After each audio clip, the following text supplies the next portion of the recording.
ensonga ziri ssatu olwaleero. Okusookera ddala kwe kumwebaza byonna bye yatuyisaamu n'okusoomooza okw'enjawulo bwe yatuyisaamu. Bannaffe bangi bali wano banyumya buli omu anyumya olutabaalo. Tuli mu mazige mukono north eno naye nga bwe kiri ewalala, naye ate tukyalina obulamu. Muganda waffe mutabani waffe ibamu bamukubirawo amasasi. Essasi eryo lyensuubira nti abasajja baali bazze kumalawo obumazi, naye Mukama mulungi nti nkyali mulamu. Byonna bye twayitamu mu kalulu buli omu abinumya lulwe. Sereka batugambye twayita mu tanuulu, nga olwafuluma tanuulu ate nenyingira empisi kakati nenfuma amanyo g'empisi. Ate Mukama mulungi webatulangira, nakyo tulina okukibalizaako Mukama Katonda n'okusabira baganda baffe abakyayita mu kusoomoza w'okwenjawulo, abali mu makomera, abaafa okutamanyi gye bali, netwongera okubasabira buli bbanga. Buli kimu Mwami Museveni kifuuse threat, mwenna mukimanyi bulungi. Sebo n'olunaku lw'eggulo DPC yantaddeko akazitowa. Biki bye mugenda okukola awo?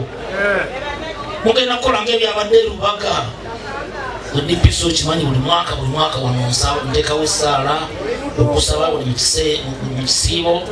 Mukama mulungi nti bamaze ne bagamba nti okusaba kukole ki, ogende mu maaso, naye nga babadde baagala kulinnyamu. Naye ebitwongera maanyi basebo ne bannyabo nkimanyi babatiisatiisa ennaku zino babagamba buli mwe bagenda mujja bitagenda kulayira. Bagumya ekintu kimu,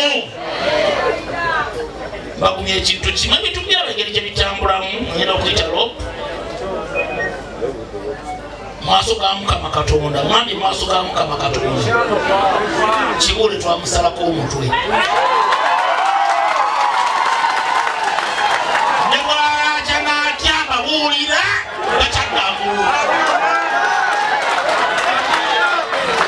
Kakati mwe mulowooza kyangu nnyo kubanga obadde wakava mu kalulu. Wali embalala wabadde abeera kati kyangaala wasenguseewo.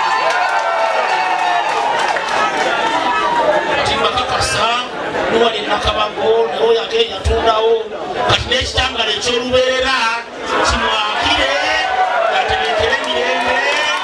Amiina. Tulina obulumi ate nga tukyamubanja ekyo tekimala ne bwanadduka ne bwanagenda ewalala yonna tujja mubangizaayo abantu baffe. Sobola okukkiriza kwanjulayo abantu babiri, maama wange Hajja Tumadini Bakayongo ebizindaalo bakumukwasa ekyamaanyi nga tukimanyi bulungi nti si ekyamaanyi, amazima ga Katonda nabagambye njakubasikako. Sebo tweyanza nnyo, tweyanzege okutubeerangawo ebbanga lyonna. Buli ojjeemu abantu bano oyongera okubagumya. Sebo webale nnyo, webalire ddala. Bannange temunywere, temusagaasagana. Nze nzikiriza Mukama Katonda akusaidia. Temusagaasagana, Mukama Katonda akusaidia. So this week kaze tweyanza Supreme Fti twebaliza naye okuyimirira ebbanga lyonna awamu naffe nawe tukwebaza.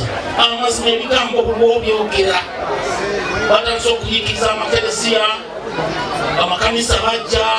Sawa tumayinawo mu misikiti bagenda kutiisatiisa nesebulwaina.